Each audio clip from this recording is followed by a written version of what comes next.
the last two videos I talked about the sidelines, and we actually started talking about this position, and I covered h4, which I think is the most dangerous sideline for black. So there are two other moves except for queen g4, and they are knight f3 and a4. And I actually think that, well, it's not just I think that knight f3 is the least ambitious move for white, because after knight f3, queen g4 is impossible, which is a big relief for black.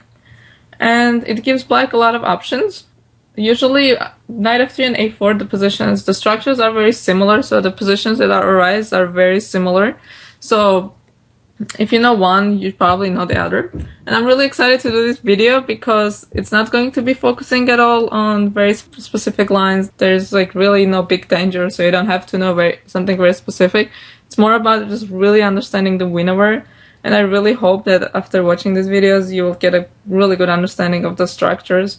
And that's how most of winnover is, except for the queen g4, the scary lines. A lot of it is just understanding the positions and just knowing where everything goes.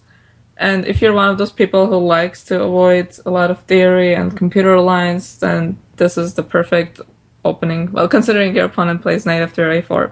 So I'm going to start with knight f3, and this leaves black a lot of flexibility.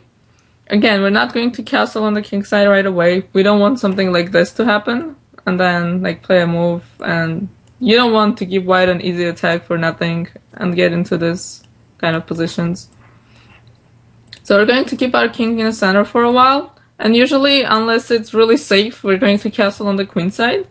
And the queen side is really safe for our king because white does have this open b file to attack the b pawn, but it's going to take white a long time to try to double his rooks or bring these pieces in, and it's going to be really hard for the pieces to get here. And the idea behind a4 move, I think it's very straightforward, trying to play bishop a3. So if something like this happens, this is going to be an ideal position for white. Well, not right away because I have queen a5 check. But this something like this, not specifically this position, will be ideal because once the bishop comes to d6, it's just going to bother us, and if you castle, it's going to be pinned, and it's going to be more dangerous to castle on the queen side because of this bishop d6. But a4, it is a nice idea, but it's a little too slow. Instead of developing your pieces, you're making another move with a pawn. So I'm going to start with knight f3. And here, I really like this b6 move, and I've mentioned this b6 before, and it's a very positional way of handling things, trying to exchange our bad bishop for the good one.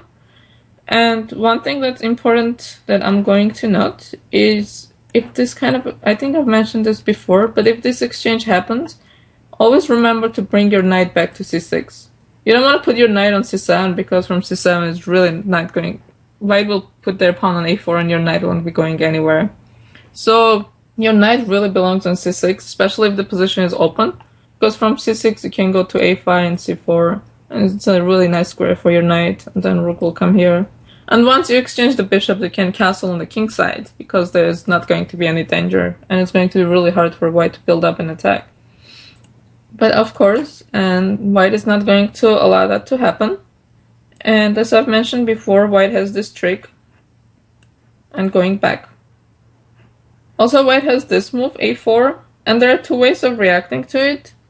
It's possible to just take it, and then play queen c7 and knight d7 on rook c8 and just play on the c file. But there's also this move, and it was a game, and it was played by GM Ramirez.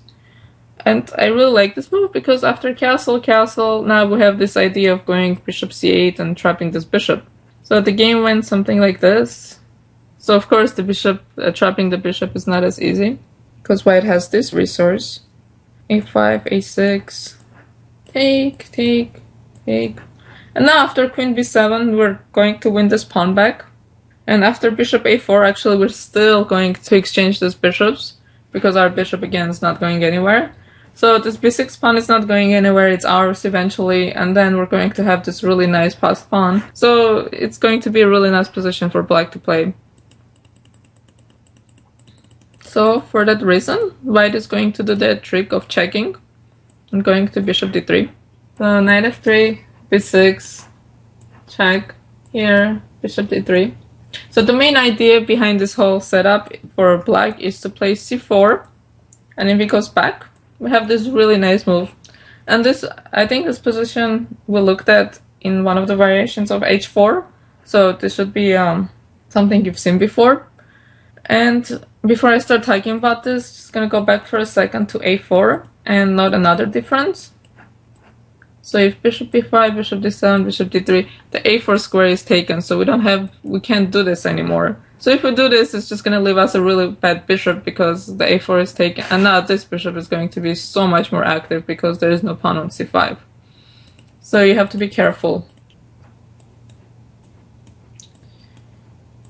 So white can play bishop f1 or bishop e2, and regardless of what they do, you have a single plan here, which is a little bizarre, but it's a really good plan and I really like it for black.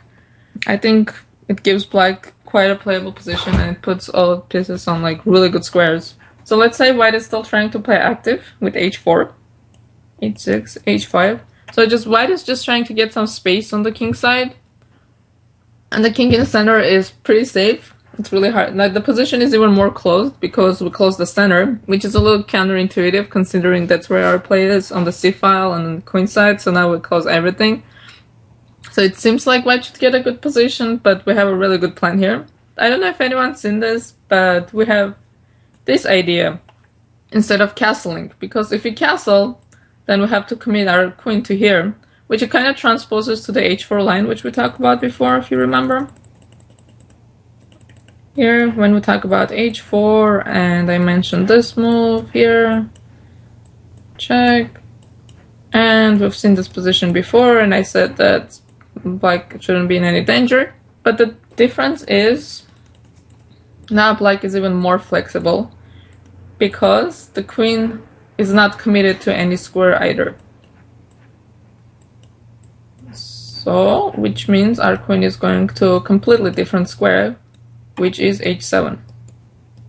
And it's a really nice square for the queen, and it looks a little silly to put the queen on such, it looks like a passive square, but the truth is it's going to be putting a lot of pressure on this c2 pawn, and it's going to make hard for white to do much because white is going to be confined to trying to protect the c2 pawn. So the queen and the rook are going to be protecting this pawn, and it's going to be hard for white to try to move the queen around or the rook around or bring the queen to the game. So h5, king d7, and knight h4. So white is trying to play active, try to push f4, f5. So we're continuing our plan. And this is really easy for black to play because pretty much regardless of what white does, you're still doing what you have to do.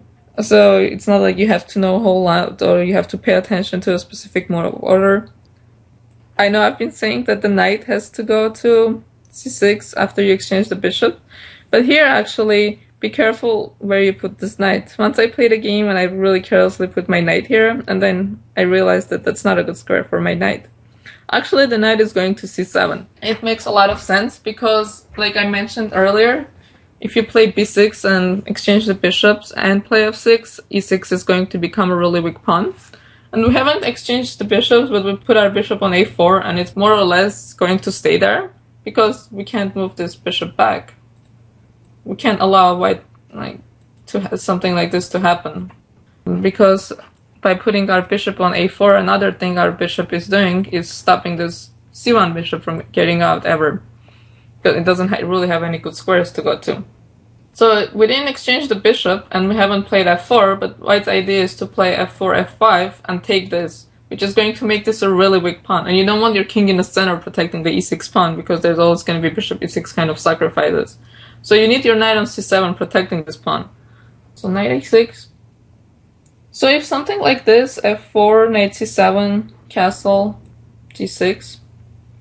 And here black actually has, since the queen side is so locked up, our king is so safe, now we're just going to bring all our pieces to the king side and try to play on the king side. Something like this. This is a game, I think. King c6, again, your king is super safe there. King h2. Now you can double your rooks, and then h5 is going to hang. You have a really nice square for your knights. Goes bishop h3, knight f5. So if he takes, you can take and then totally close the position. There's nothing white can even do here. If the bishop comes around, you can put your knight on e8, and even if the bishop comes around, it's not really doing anything either. So if white tries something like continue putting pressure, like rook h3, now continue to put pressure on f7, which is going to make e6 a little weak. So you're still doing what you were doing before. If rook f3, then I'll just protect it. And eventually you might want to play f5 or g6. If you can play g6 and then take, you can take either with the pawn or the knight. Okay, for example, let's say here. This is just an example, not how it's gonna happen, but just to show you what kind of setup you're playing for. And now you want to start pushing your pieces g5, h5, g4. And don't forget, our king is safe, but this king may not be safe because we have all our pieces on the king side now. So this is the idea that you want to do. There was a game where white played king f1, rook f8, king g1, g5. Here, preparing f6. We need to protect the e5 square whenever we're playing f6 because we don't want to play f6 and the knight jumps on e5. So the knight moved and f5. And this is a playable position. Our e6 pawn is a little weak, but we can always come knight d8 and protect it more if it's really needed. And next we're going to play rook f8, and then this pawn is going to become weak. And once we play rook f8, f3, now the knight can't get to e5 anymore. So if we start attacking our pawn too much, let's say the queen comes here, we'll come to knight d8, and if knight comes to g4, we'll go back to knight c6 and you can't play knight e5 anymore, we'll just take it. So there is no f3 square for the knight to come to e5 easily. So if white does something like this is an easy setup to play.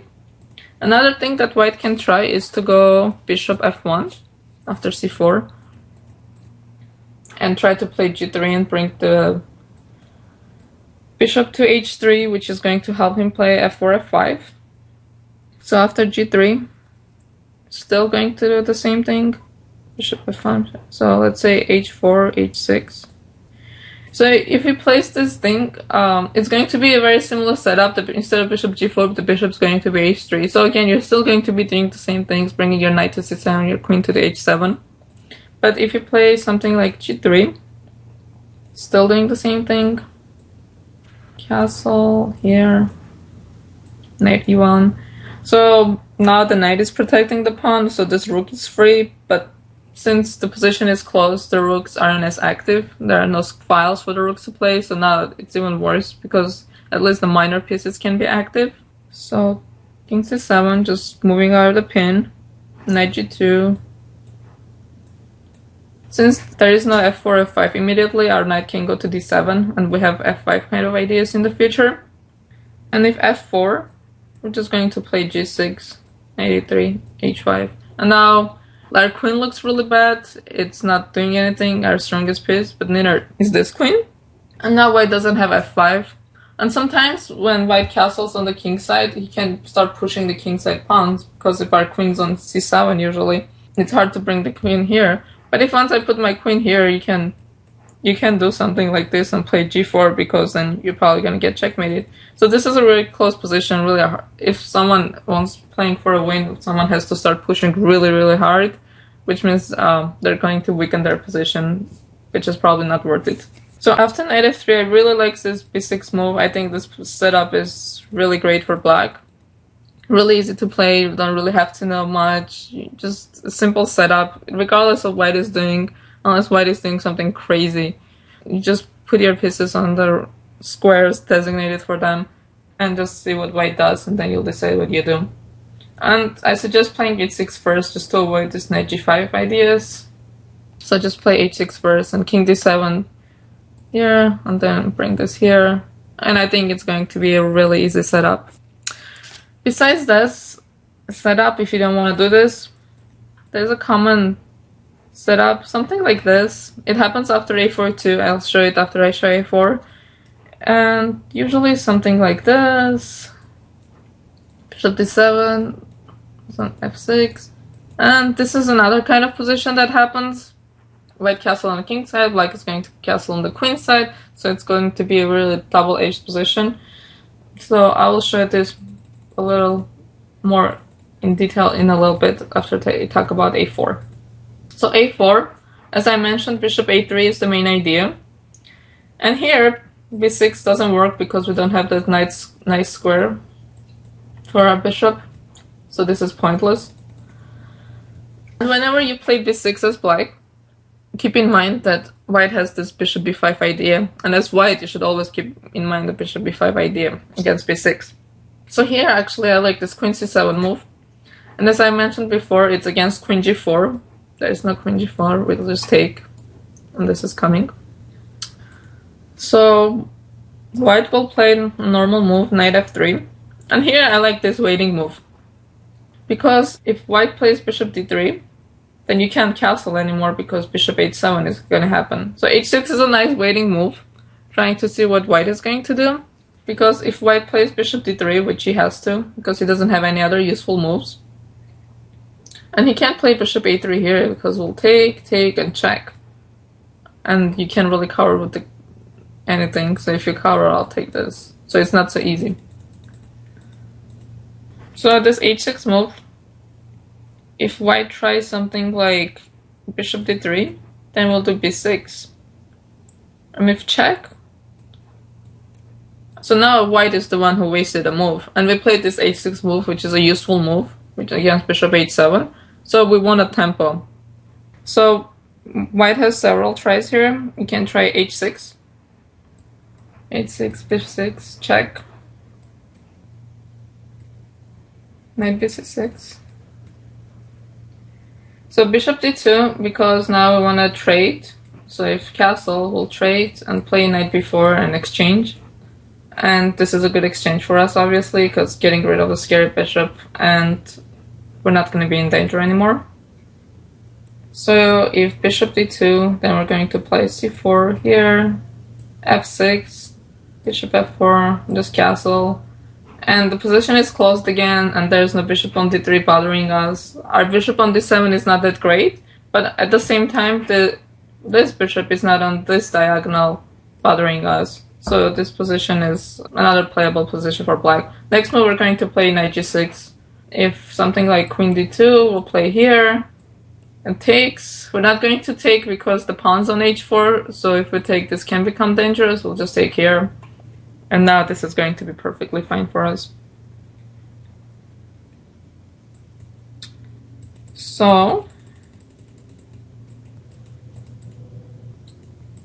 this is another thing that white can try is taking on c5.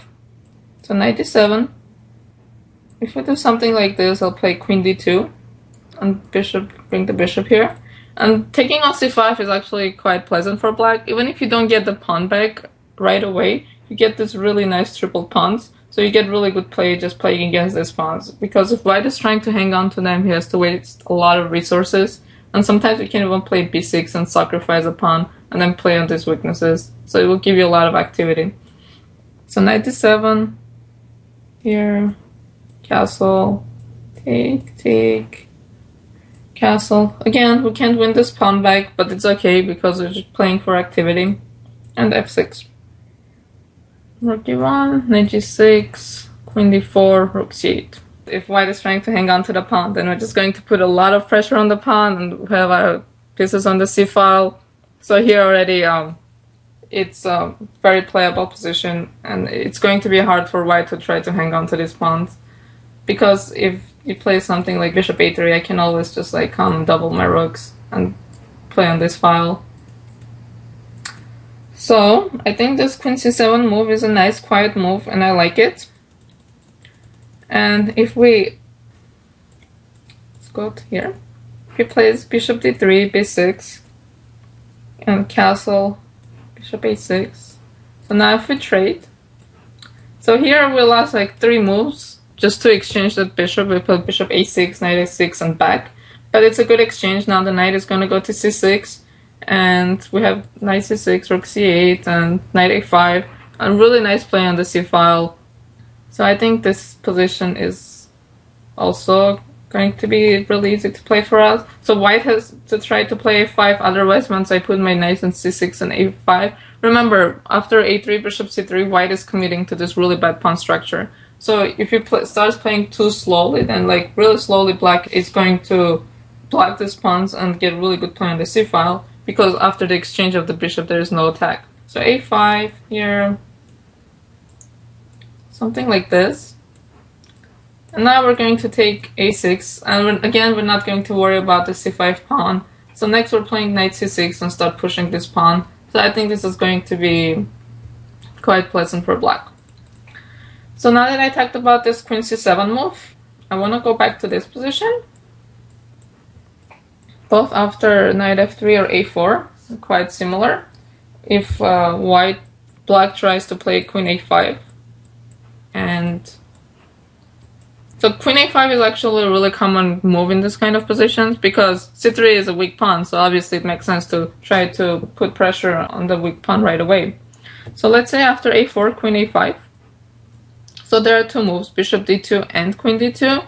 Queen d2 actually makes more sense, because our idea is to bring the bishop here.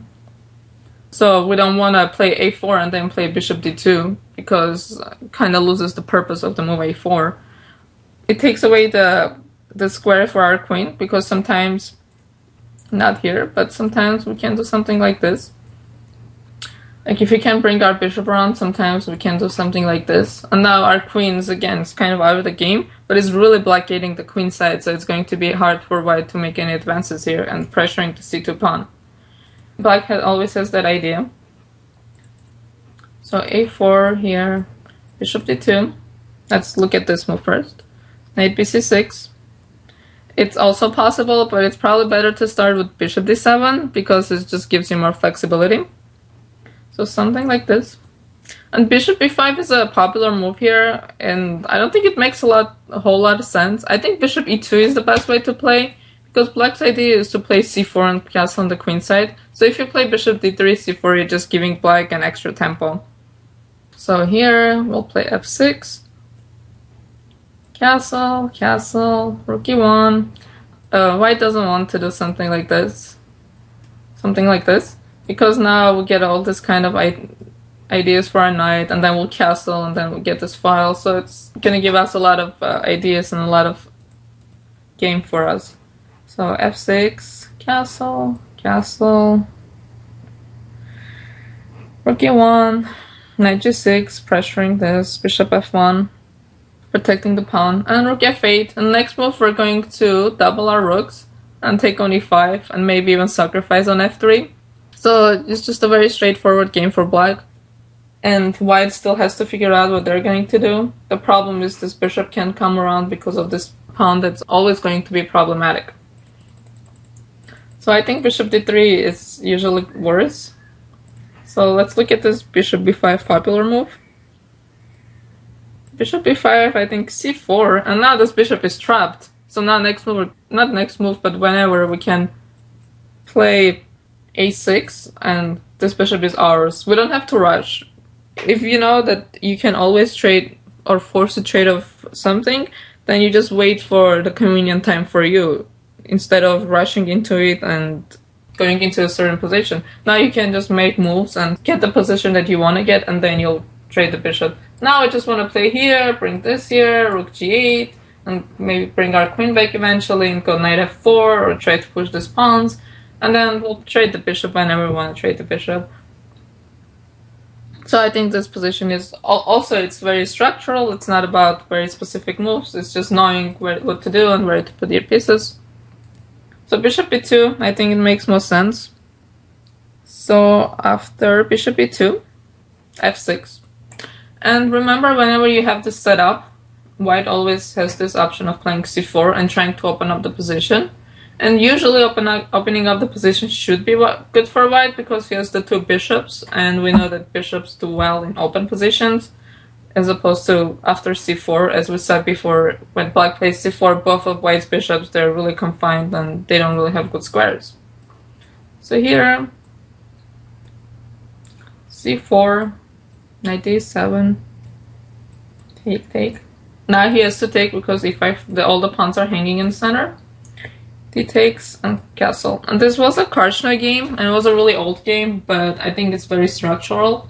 And it really shows ideas for the both sides, the c4 move for white and black's f6 idea, just to try to open up the king side and castle on queen side.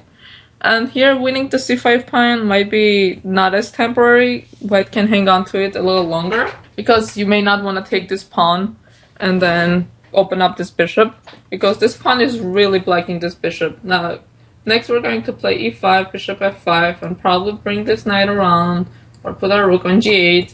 And we just have more space for our pieces, and white still has to figure out where his pieces are gonna go, because none of them have good squares. I can play e5, f5, and start pushing my center pawns, and it's going to be quite a playable position. So there is also this queen d2 move, and there's a little trick here, and honestly I'm not so sure about this position. I think it should be playable, but you have to be okay with playing this kind of things. So the problem here is white has this move trapping our queen, but we can't take. And actually there was a game here and I think black just resigned, but there's this option. Take, bishop g2, exchange, f3, here, castle, knight e2, bishop f3, take, and here. So in this position we have a rook and a knight, and we have a pawn, but white kings is really bad. So we have this really nice square for this knight, we have this other nice square for this knight. So I think it's going to be hard for white to kind of do anything.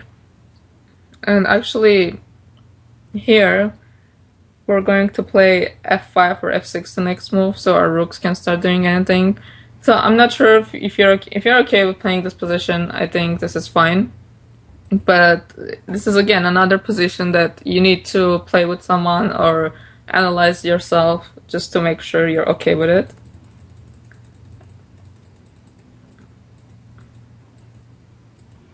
And if white doesn't do that, instead they play bishop b5, bishop d7. Again, we're going to do the same thing, and then next move will... Actually, we're not going to do c4 because we don't want the bishop jumping on a3. So here we're going to just keep the pressure like this, and still we'll play c4 whenever it's convenient for us, not when it's convenient for our opponent. So we're not going to commit to anything just yet. The next we'll castle again and continue the same game as we were playing before. So now let's look at this line after knight f3. And there's a little bit of a difference. Knight f3, knight bc6, bishop d3, queen a5. So again, queen d2. It looks a little more weird here, but a4 is coming, so b6, castle, bishop a6. So here, if something like this now is just going to be a lot of trades, and again, same ideas, very simple game, castle on the king side, and there's nothing scary.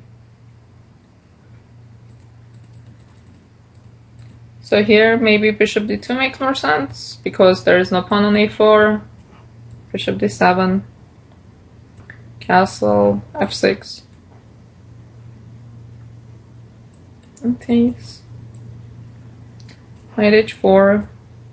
So white is trying to make black's life harder, because you don't want to let black put the knight on f6 and d6 and go to e4, or even g6, queen c7, and knight f4.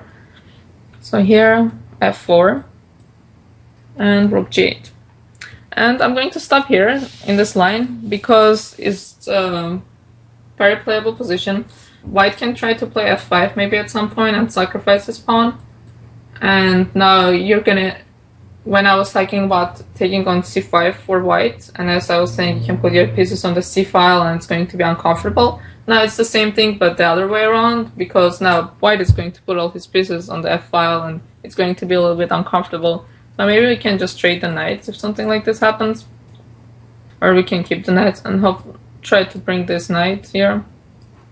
So I think this position is also another option. I would recommend playing b6 after knight f3, because I like those type of positions better.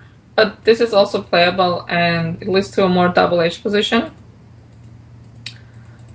And I will recommend everything. And after a4, I think queen c7 is just an easy, pretty easy game for black. So one thing that I think I didn't mention is I don't play this move, but there's also other ways of playing. There's this bishop a5 move. It's called the Armenian variation, and I'm ashamed to admit I don't know this line. But as far as I know, that the evaluation is supposed to be better for white, so I suggest you stick to playing these lines. And hopefully after watching these videos, you learn enough, not just the lines, but more about the structures and the position and what you need to do and where to put your pieces and what are white's main ideas. So you will be more comfortable just anytime you get into this kind of structure, you can be more comfortable playing. So thank you for watching. I hope you learned a lot about these positions, and I hope you'll become as passionate about them as I am, and you'll be able to play them in tournaments and have some good results.